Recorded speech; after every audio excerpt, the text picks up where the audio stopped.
Routine is basically the biggest thing for me. Food, sleep, training, having days where I am training alone sometimes, but then also having days where I'm training with people, somebody to motivate you, to push you forwards.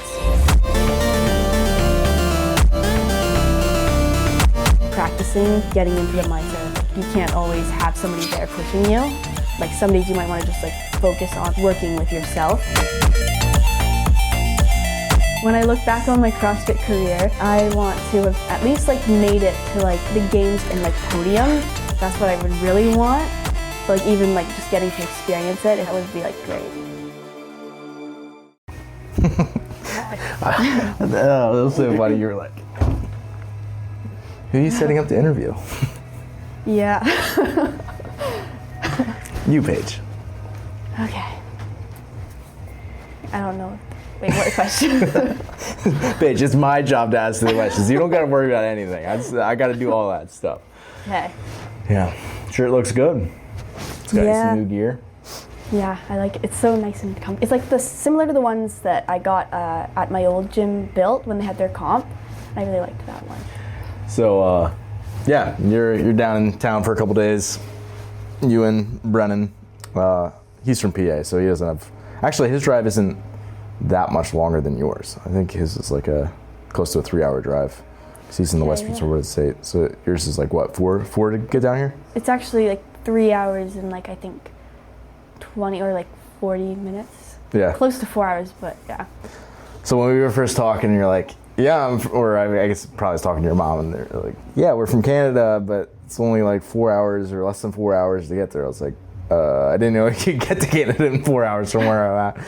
So it was pretty cool. I mean, you guys are just west of Niagara, really. Yeah, we're in 20 minutes away from Niagara Falls. Yeah. Yeah. So I was talking to one of my clients who's in the Boston area, and it's crazy because you look at New England of the United States, and it's it goes so far both north, and then also you don't realize how far east it is. Maine is so far over, and then it's people who are in Canada are oftentimes way south of that. You don't even realize it. At least I didn't realize it. I'm maybe challenged in that way. So. Yeah, I mean, I've only ever been to Calgary, Ontario, and then here, and actually Michigan. Those are the only places. Yeah, for the pit, right? Yeah, that was my first time leaving Canada. Really? So, yeah. Yeah. And again, I think that's one of the, that's not that far south for you though, really. Yeah, it was about 4 or 5 hours. Again, because Michigan kind of wraps up around the lakes there. Yeah. Yeah. It might have been no, I think it was 5 hours. Can't really remember. But yeah, but still not that far. Yeah, this drive feels a lot nicer. Are you in the French-speaking part of Canada at all? Well, we take French. I was in French immersion from up to grade 6. Actually, no, grade 6 was when I switched to English, and then it was just the random French classes and stuff. Yeah. But is there any part of Canada that school is taught in French, or is it all English? There are French immersion, and then in in Quebec area, that's where there's a lot of French people. Yeah. They mainly just speak French, but they know some English. They speak good English too. But it just sounds a little funny. Yeah, they're definitely more comfortable in French. Yeah. That's what they normally, Yeah, so is that what they would talk in just normal conversation? Would it be primarily French? Yeah, for in Ottawa, Quebec. The Quebec area. Yeah. Yeah, when you came down and kind of visited and were getting a feeler for if we'd be a good fit or not, your mom brought me a bunch of these Canadian snacks and stuff. Yeah, maple syrup. That was really gone within a month. That whole thing was gone. Yeah. It was awesome. But I'm a sucker for real syrup. But it was all my point was all the labels were in English and French. I thought that was pretty cool. Yeah, everything has French and English. Yeah. Is that all of Canada, or just all at least all the places I've been. Everywhere that I've been. Are the roads that way? The roads. Are they labeled? Yeah, street signs and stuff. I feel they're mainly English names, but they will also be French names too. Yeah. Yeah. A weird hybrid. Yeah, like there's like the odd ones and stuff. Yeah. If anything, you're just learning how poorly versed I am in other cultures. But you're down here for the first half of the week, getting some training in, feeling some stuff out. What was your first impression of Williamsport? I really like the old buildings. It's like, there's none like of those like big like kind of like, because in, you know, like the big cities where they have those like very like cubed buildings that are just like all glass. Yeah. That I don't like those that much. I feel like they're not really nice. But like you guys have a lot of those like nice brick buildings, and this just looks like something So out nice. of the past. Yeah. It's like Old brick buildings, spacious, so nice. Nothing's really been upgraded, and I love that. You'll be perfect for Williamsport. Yeah. And like the drive up here too, like there's just so many like small towns with these like little like tiny like town hall type stuff, and I love it so much. Yeah, you came here the first time, you're like, wow, like there's so many old buildings, and you were so excited about it. I was like, most 18-year-olds aren't saying this when they show up here. Yeah, I don't know why, I love it so much. They like have so much character. So how long have you been doing CrossFit? So it's kind of been like a weird like thing. Like, so my dad, he always knew that I would end up liking CrossFit, but at first I was kind of like just really into gymnastics at the time, and obviously I didn't want him to be right, so I was like, no, I don't like it. And then they did make me do some classes in Okotoks when I think I was like 8. I think it was like a CrossFit month. Kids, or? Yeah, it was like just CrossFit Kids stuff. We were just like using basically like PVC pipes, learning movements. I did that for about a month. I did one comp, and then I stopped. I didn't go back for like a few years, and we moved to Ontario, St. Catharines. There, one of my friends who's in gymnastics, she went to this gym called Fit Collective, or actually it was CrossFit St. Catharines at that time, and I ended up just like joining her private lesson there. So I started doing that. I think I did that for a month or two, maybe even 3 months, where I was just doing the private lessons with her, and then I did. How old are you? I feel like I think I was like 12 or something. Wait, one minute. Yeah, wait. Like maybe. So I think I think in Okotoks I might have been even younger. So yeah, I think I was like around 12 there, because I started like around COVID. That was when I got back. Oh my gosh, you're 12 in COVID? No. I was like, what? I started back again, because I also stopped after that. I did this one little comp with her also. We got second place. Oh yeah. Yeah. And then, it was like maybe a year or two, and then COVID. And that was when I was in, I think grade 7 was when COVID started. And then when we went online, I couldn't go to the gym for gymnastics. And at that time, I already started noticing that when I was at the gym, I didn't actually enjoy doing like the actual gymnastics part. Like if we got free time on Fridays, I would go and do workouts. Like I'd make myself workouts. There was this one that I loved doing with like the boxes, or it was like one of those big resi mats. I would flip it, and then I'd go do like a rope climb. And there was like Take flips and rope climbs, all right. Yeah. And then everybody else was doing like skill work. So at that time I started to kind of notice that maybe I didn't actually fully like gymnastics as much as I thought. Yeah. And then, COVID happened. And I was also having a lot of issues with my feet, because I have flat feet. So I was having like lots of feet pain and knee pain stuff. And it would be like 2-3 months being out like in pain, and then like 1 month where I'm feeling good. So that got annoying too. And then then I stopped, and for COVID, we couldn't go to the gym. So then my dad, right before that, he went to RX, this one gym in St. Catharines, different from the one I was in before. It was closer to our house, and they were letting people take equipment home with them. Yeah. And then like giving workouts to do with the equipment. Yeah. So I did workouts with him, and then that's when I kind of like fully switched to CrossFit. But I was just doing classes for that year. This was like middle school, high school? This was grade 7 for me, so almost going into high school.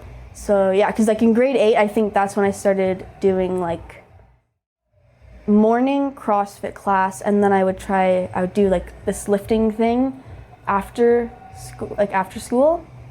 And that was that. I definitely did start like going too competitive too quickly, because I did kind of burn out for that, like that whole year. Yeah, so you're essentially doing like 2-a-days. Yeah, I got like hamstring tendonitis that year, and because I would go from like running right into like lifting, and like a full running with this group. Like I just started running, like I never ran really before that because of my flat feet. Yeah. So it was like kind of like a shock on my body to go from like the running with the like actual people who've been running for like years, and then like after going right to the gym and doing like squats and stuff like that, like heavy squats. So I kind of like overworked the hamstrings a bit. Mm-hmm. And then after that, for grade 8, that was when I really started to actually get competitive. I started trying to take things like more seriously, because I knew that year I kind of messed up a bit. So I started getting coached by this like Josh Jarvey who owns Built, and he coached me for almost 2 years, and then I ended up, because he got into fire and stuff like that, so, and he had his gym and then his kids, so it was like a bit too like a lot. Yeah. So he just like he wasn't coaching anymore. He doesn't coach anymore. He just like he just takes care of the gym and like sometimes coaches classes.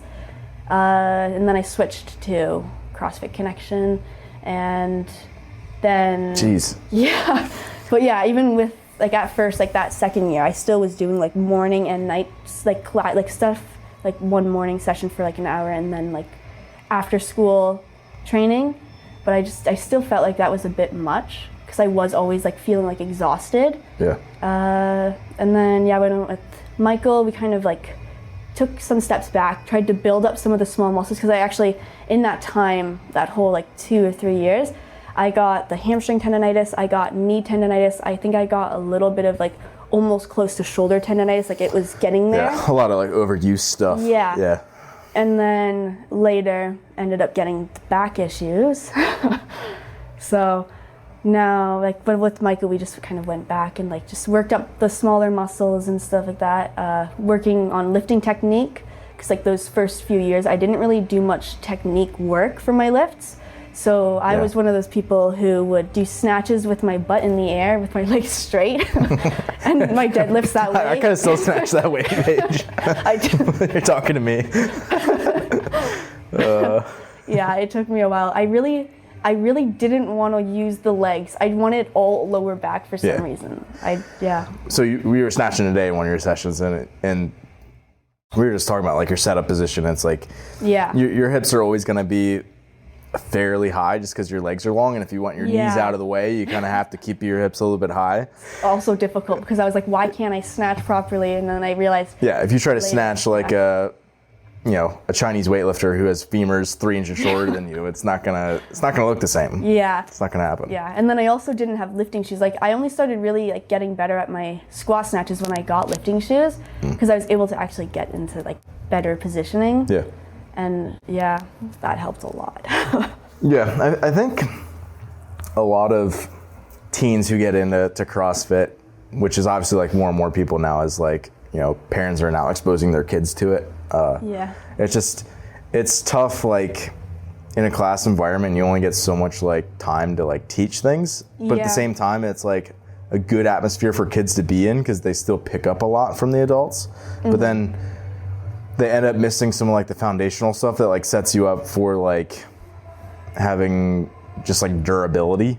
Yeah, that really. Versus like, for example, like myself when I was growing up, it was like my exposure to like strength training was like squats, deadlifts, bicep curls, like very much like, powerlifting, bodybuilding style.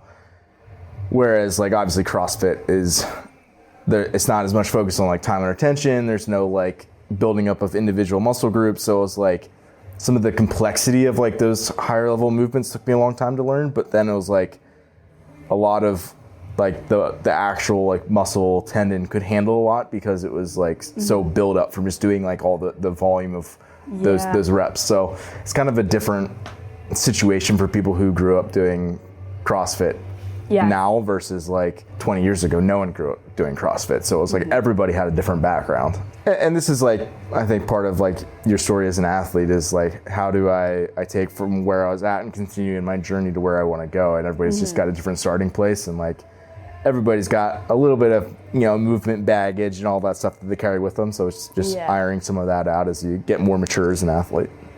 Yeah, it's really like a sport where you have to think like, I can do this, but like, should I do this right now? Like, am I ready to do this? Like, can my body handle it? And like, really like a lot of building up to like higher levels and stuff, like more training and everything.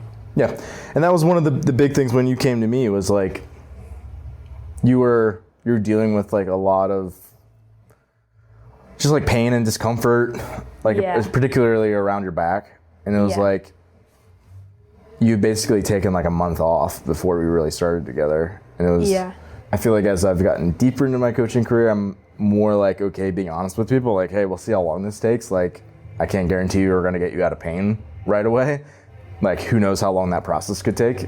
Yeah. And like, thankfully, like you progressed fairly quickly. And I think it was just like one of those things, like once you like, at least hopefully we have some trust at this point. It's like, once you start seeing some good results and you kind of build up that trust, then it's like you get to offload some of the decision-making process that you were saying before, like, should I do this? Should I not do this? It's like, now you just let, you can give the information to me and I'll help you make that decision. Yeah. Where it's not like all like the ownership is on you as an athlete. Like, should I do this extra piece? Am I being soft today? Should I, how hard should I go for this? Like all those kind of questions. Like, I mean, that's obviously one of the huge benefits of coaching is that like, there's someone outside of you that like you can trust, that you can go to, who can be way more objective with yourself than like you're ever able to be. So let's just like focus on like the sandbag and like what you were going on with that, and then like how your back was feeling, and just kind of like take us through like where you feel like that's been trending, because I feel like that's been something that's been a big win for us lately.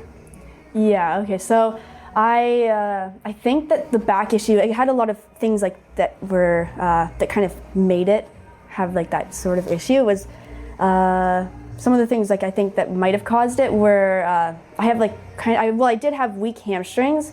So for my tilted pelvis, because I have a tilted pelvis, and because I was always tilted forwards, they were always like stretched, but then also not really like working. Like I didn't have really much feeling of my hamstrings for like a really long time.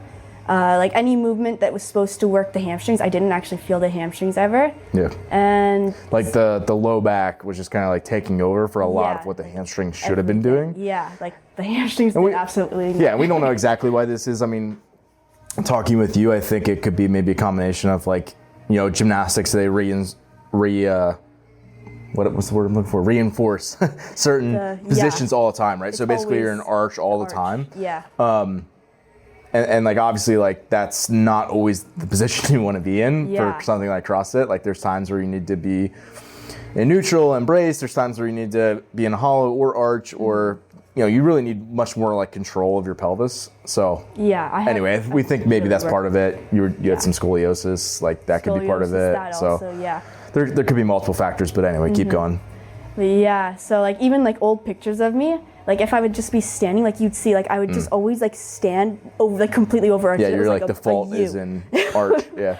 It was a U. That was just how I would stand, and I've really worked on it a lot, and now I can actually like get into like somewhat of a straight position, where before like I actually like physically couldn't, because I didn't have like the strength, and also there was like the lack of mobility in certain muscles that were like over tight. You were at a competition where you had to do sandbag stuff, right? And it was like really bad. That was like the first time, because I hadn't done like sandbag stuff in a while, and I was already having like, it started off, this was before the comp, the first time where I actually really felt it and I started having the issues. I would be doing like heavy like squats, and like I would get like little like spasms in my back after doing the squats, and like they didn't hurt at first. It was just like I could feel them like spasming, and then slowly like their pain came with it. And then I was at the comp doing the sandbags, and it just like gave out almost like immediately, and I was just like walking like super arch, like waddle walk. I hate looking back at those videos.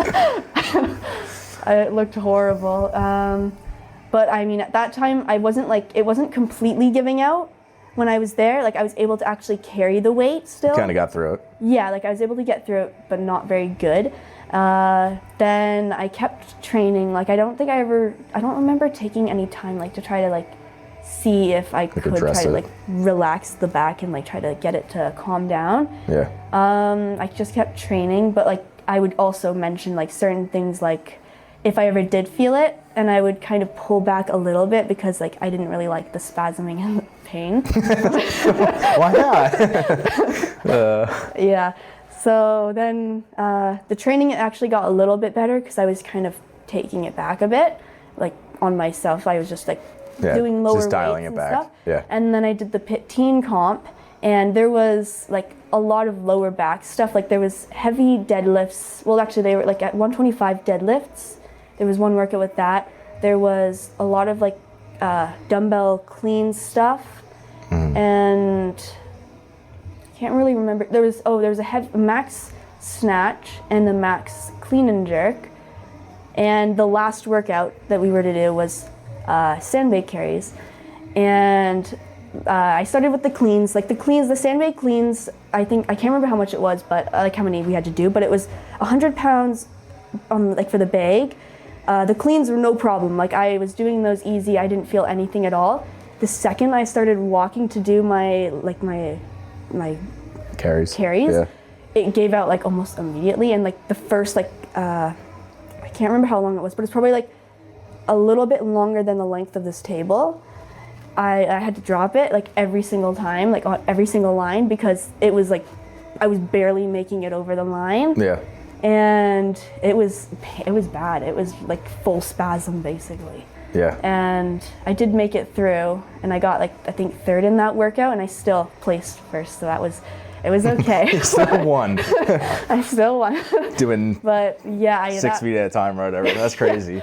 I still wasn't too happy about that, and I was like, I think that this might be actually like a bit of a problem, like a real problem, because it shouldn't have been like that bad where it's like I physically couldn't like move it. Like I couldn't hold it up. It was just like I either had to go forwards or I had to be like completely all the way back, which would cause more spasming both ways. And I started like I think after that I don't even think I fully went like I don't even think I relaxed after that. Like I didn't step back training at all after. It was just like back into normal training still. Well, I had school starting. There was the pit, and then I think the school started the next week, and then at the end of the week I also had like level 1 CrossFit coaching course, and I went all out in the workouts. Yeah, of course. There'd be no other way that the level 1 would have it. Yeah. Until you do Fran, until you fall off the bar and break your neck. Yeah. And I just kept training and stuff like that, but then my back, it wasn't improving. It was like I would go to like the chiropractor or something like that. I think chiropractor and physio, I think I went to a few times. Yeah, it was like I think it was mainly the chiropractor. Okay, so he would like try to like release my back, and it was like basically rock hard, and like if he would try to like put pressure on it, I could feel my back spasming against the pressure. Yeah. So it like really didn't want to let go ever. The only time I ever felt like some sort of release was when I had like kind of like the shock thing.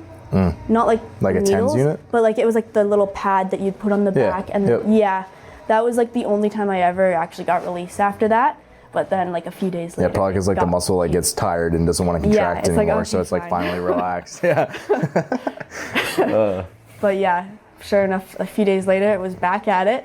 Yeah. And yeah.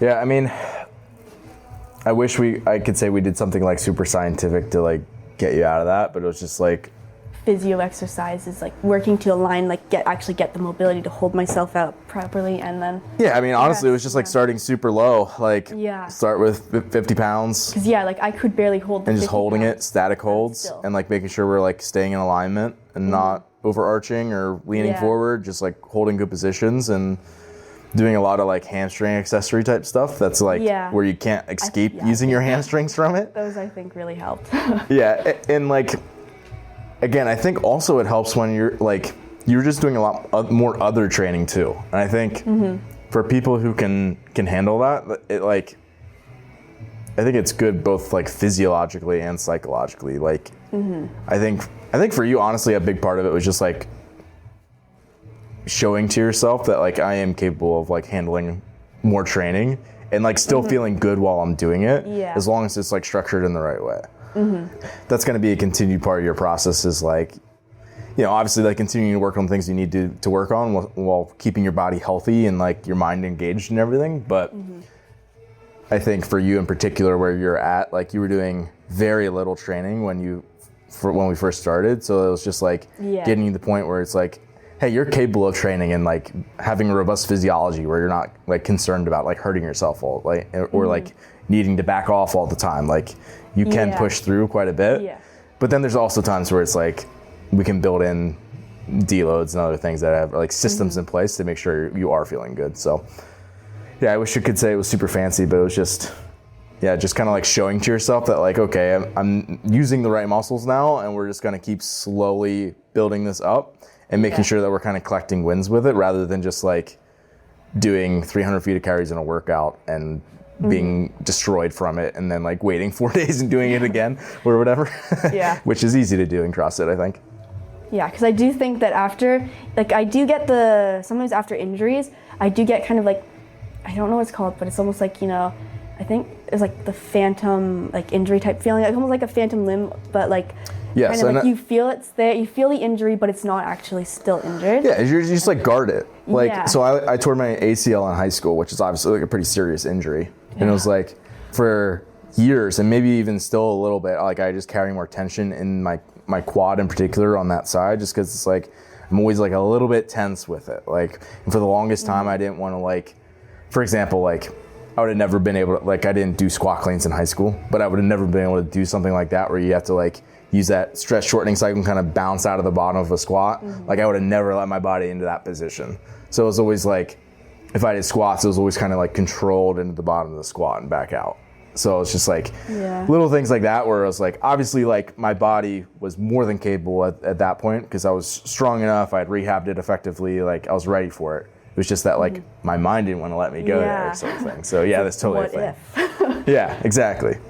But I think that's as simple as like you just need reps and time to remind yourself like I'm okay in these positions. I'm not gonna like, okay, if my low back is tired in a workout, that doesn't mean I'm gonna injure myself. Yeah. I feel like we might have even had a conversation like that. But yeah, I mean, I think as simple as it is, like you have to get yourself to the point where that's actually true. Like I'm not gonna hurt myself when I'm in this workout, but then it's also then building up. Yeah, sure. It's like being aware, but then also not being too aware. Yeah. Like you don't want to let yourself. And it's like technique too. Like we were talking today about your snatch technique, and it's a very similar thing where it's like you need to be aware of your technique, and you need to even maybe hold certain cues in your head as you're going through reps. Yeah. But you can't be so obsessed over technique that it stops you from like actually putting force into the bar and lifting. Yeah, I feel like the snatch is the one where it's like I'm so focused on the technique that I don't like. Yeah, I have issues. That's why I have issues with it, because it's like I just think too much about it instead of just actually just doing it. I think a lot of people deal with that. Yeah. Yeah. So what's next for you? I'm gonna take this year to just train, like focus on like CrossFit, and then also doing that one camp Molly thing for the firefighting, and then maybe next year, if I feel like ready, like trying to get into firefighting, which I think I will, like just maybe do online stuff for that, and then like the stuff I gotta do in person. Yeah, we'll do it. So you just graduated high school. Yeah. To say that. Yeah, I just graduated. Yeah, so congrats. That was literally last week. You had like graduation and prom and all that, and so this is like your first week off that you just came down to Williamsport, but it worked out, so it's cool. Yeah, and then so basically you're taking a gap year, kind of train, kind of chill out a bit in terms of some of like the academic type stuff, and then you came to me and were like, should I do this? I don't know, I might interfere with training. I was like, no, you should definitely do it. Like, you know, if this could potentially be your career move, like you got to go after that kind of stuff. So I think that'll be a fun opportunity for you, hopefully. Yeah. And then you're going to be doing Supra coming up here. I'm excited for that. It's like, I think it's fully, like, sold out, like all the spots. Yeah. Nice. Filled up. So, filled up, yeah. Yeah. I'm really excited. I think like, this is going to be like one of the first ones where it's like fully filled, like all the spots are full. in my division. I'm laughing because when I did NorCal, it was like, you know, half the last heat was not full because people kept dropping out. Oh. So hopefully this doesn't happen to you and everyone's healthy at the end of it. But yeah, it'll be cool to actually see you compete and see how it goes. Excited for it. Yeah, seeing how if I've improved and stuff since the back. Because like even though I did have that back issues and stuff, I feel like training wise I was pretty fit. Like the summertime, that's always when I would get like my best. Like I would always feel great every training day and stuff like that. And then the school was starting. Because the sun's out in Canada. It's not freezing cold and snowing all the time. I guess you're only 3 hours north of me. It's probably not that different, but that's how I feel even here sometimes. Yeah. Yeah. Yeah. So, I mean, when you came down here for like that initial kind of consult, let's call it, I was like, you know, we'll see how this goes because like I'm not even sure how much training you should be doing right now, like based on where you're at, like health wise. And you came down here and I had like wrote some pretty conservative workouts and like you did super well on them. And I was like, oh, she's gonna be just fine. She just needs a little bit of like confidence back in everything. So it was definitely, yeah, like you were saying, like the fitness was there. It was just a matter of like getting certain things that were a challenge mechanically back into the right place again. So yeah, I'm excited to continue to see where it goes. I think, you know, I always want people to be prepared for competitions, but I think at the same time, like this will be like a kind of a good checkpoint because it'll also be like our first competition together. So it'd be cool to see where things go. Yeah. Hopefully I podium. Not that we have any pressure on ourselves at all, but automatically putting expectations on it. I was just talking to JC, Brennan's mom, about that, and she's like, yeah, he puts like so much pressure on himself. I was like, yeah, but like, that's fine if you do it. Like, you don't want other people to like put pressure on you, but like a little bit of like putting pressure on yourself is like healthy. Cause like, and also I guess it just depends like what your goals are with everything. Cause like there's people who are just gonna participate and they'll be able to have fun participating. Like, I don't know, I don't have fun participating. like if I go out there, I want to do well. Like I have fun when I do well. Yeah. And it's even then it's like, is it really that much fun? No, but it's just like more rewarding when I do well, I guess. I don't know. Me going to that Spartan race, I was like, oh, it's just going to be nice, easy, fun. Yes. I go all out. Yeah. You're like, yeah, I'm still tired. I'm like, well, yeah, you just exercise for 2 hours and had one sugar-free drink afterwards or whatever. Had a go-go squeeze. Oh, yeah, great. We actually will be releasing a workout that you and Brennan did when you were down here that had a bunch of sandbag work in it. So yeah, I think that was a huge win. We're going to have you two sit down and commentate that here soon. So we'll make sure to get that up and people can check it out, see and doing some of your stuff. Yeah, I'm so happy because like I don't feel anything in my lower back. Like I didn't have like one moment, like even like after or anything, like waking up like this morning, my back just felt like completely like normal. Yeah. So like that, I'm really happy. Huge win. That. Yeah. I thought you were going to be ready to handle it, but like you never really know. You're like, all right, we'll see how this goes. And it like went super well. So honestly, it was like a long workout, and like I think it was just ventilating that was the hard part. Like just breathing with the sandbag sitting on your chest gets really hard at the end of a workout. So it's like, but even for you, like the movement really didn't break down. You just were forced to break it a little bit more. Yeah. Which that's when you get tired, like that's all you can ask for. So thanks for doing this. Okay, yeah, you're welcome.